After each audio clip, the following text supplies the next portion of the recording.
राधे राधे दोस्तों, जय श्री कृष्णा। प्रेम से बोलिए गणपति भगवान की जय, शालिग्राम भगवान की जय, तुलसी माता की जय।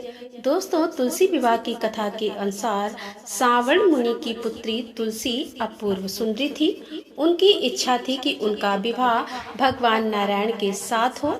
इसके लिए उन्होंने नारायण पर्वत की घाटी में स्थित बद्रीवन में घोर तपस्या की।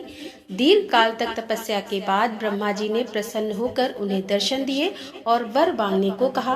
तब तुलसी जी ने कहा कि हे सृष्टिकर्ता ब्रह्मदेव, आप अनंतर हैं, सबके मन की बात जानते हैं, फिर भी मैं आपको अपनी इच्छा बताती हूँ। मैं चाहती हूँ कि भगवान श्री नारायण मुझे पति के रूप में मिले।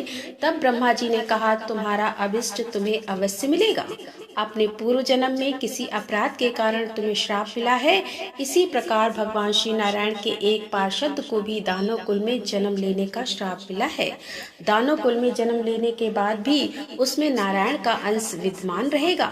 इसीलिए इस जन्म में पूर्व जन्म के पाप के शमन के लिए संपूर्ण नारायण तो नहीं, नारायण के अंश से युक्त दानव कुल में जन्मे उस साप ग्रस्त पार्षद से तुम्हारा विवाह होगा।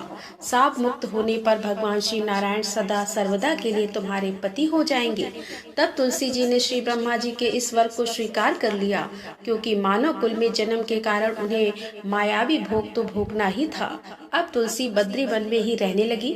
नारायण का वह पार्षद दानव कुल में शंखचूड़ के नाम से पैदा हुआ। कुछ समय के बाद वह भ्रमण करता हुआ बद्री वन में आया। यहाँ तुलसी जी को देखने ही वह उन पर मुग्ध हो गया। तुलसी जी के सामने उसने अपने साथ विवाह करने का प्रस्ताव रखा।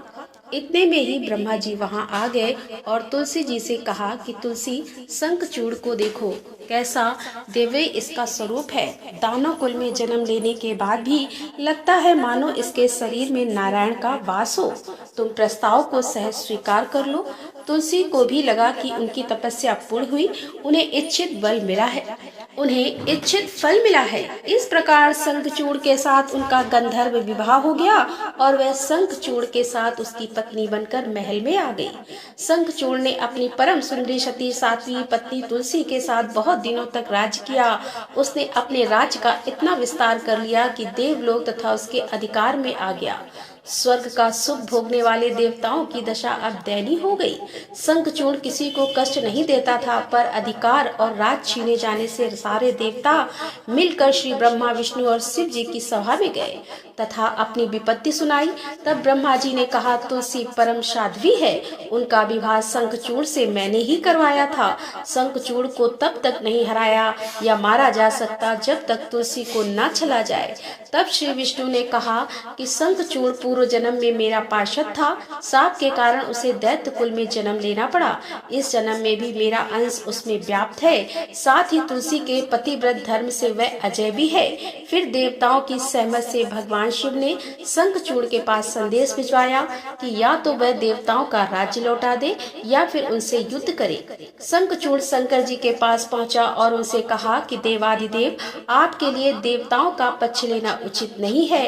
राज्य का विस्तार करना तो हर राजा का कर्तव्य है और मैं किसी को दुखी भी नहीं कर रहा हूँ। आप देवताओं से कहिए कि वे मेरी प्रजा होकर रहे। मैंने आपका भी कोई अपमान नहीं किया है। हमारा आपका युद्ध शोभा नहीं देता और अगर इस युद्ध में आप हार गए तो यह तो बड़ी लज्जा की बात होगी। अगर मैं हार गया तो आपकी कीर्ति बहुत अधिक नहीं बढ़ेगी। शंखचूड़ की बात सुनकर भगवान शंकर हंसे। वे तो सब रहस्य जानते थे। तुलसी और शंखचूड़ के पूर्व जन्म के शाप की अवधि अब लगभग पूरी हो चुकी थी। भगवान शंकर बोले, शंखचूड़, इसमें कीर्ति और लज्जा की तो कोई बात ही नहीं है। तुम देवों का राज्य लौटाकर उन्हें उनके पद पर प्रतिष्ठित होने दो। युद्ध से बचने का यही एकमात्र उपाय है।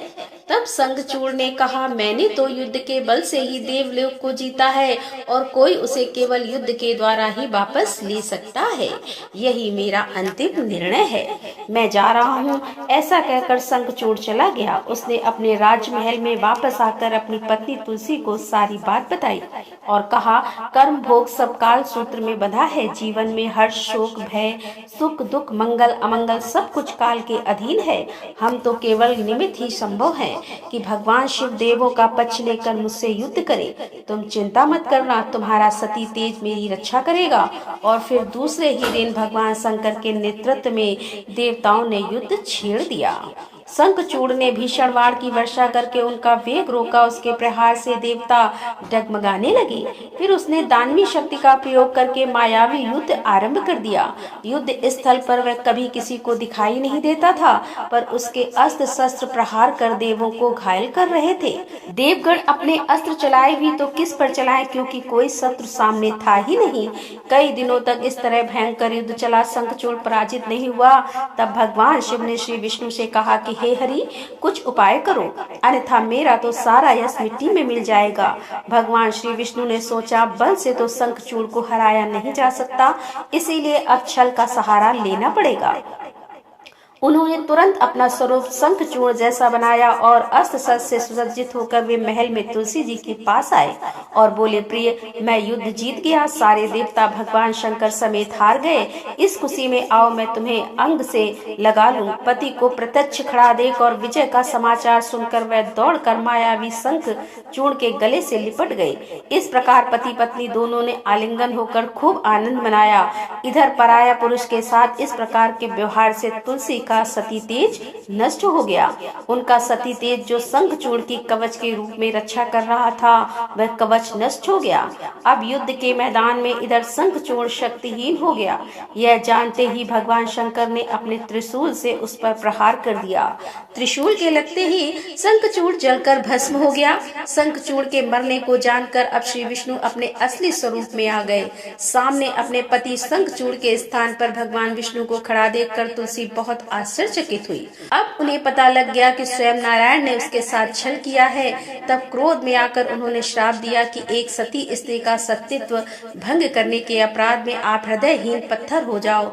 तब भगवान श्री विष्णु ने तुलसी जी के शाप को शिरोधार्य करते हुए कहा, देवी, तुम्हारे और शंखचूड़ के कल्याण के लिए ही मुझे ऐसा करना पड़ा। तुम दोनों को शाप मुक्त करना था। तुम भी अब शरीर त्याग कर तुलसी विरवा के रूप में जन्म लोगी और मेरी पूजा तुलसी दल से होगी। मैं शालिग्राम पत्थर बनूंगा। मेरे शीश पर तुम सदैव आदर से विराजमान होगी। तुम्हारे पति की हड्डियों के चूर्ण से शंख की उत्पत्ति होगी। उस शंख ध्वनि से देवताओं और मेरी पूजा आराधना होगी। जहाँ शंख ध्वनि होगी वहाँ सदैव मैं मंगलमय विराजमान रहूंगा। तुमने पूर्व जन्म में बद्री वन में मुझे पाने के लिए बड़ी कठिन तपस्या की थी। अब अगले जन्म में मैं नारायण प्रस्तर के रूप में बद्रीनाथ वन में स्थापित होऊंगा और मेरी पूजा अर्चना फल फूल से ना होकर तुम्हारे तुलसी दल से होगी। मेरे शीश पर विराजमान होकर तुम मुझसे भी ऊंचा पद प्राप्त करोगी और मेरा भोग भी तुम्हारे बिना स्वीकार नहीं होगा। प्रेम से बोलिए तुलसी माता की जय, श्री विष्णु भगवान की जय।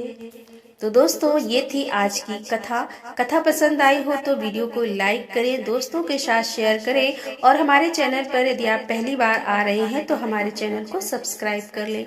मिलते हैं अगले वीडियो के साथ, तब तक के लिए राधे राधे, जय श्री कृष्णा, हर हर महादेव, जय भोलेनाथ।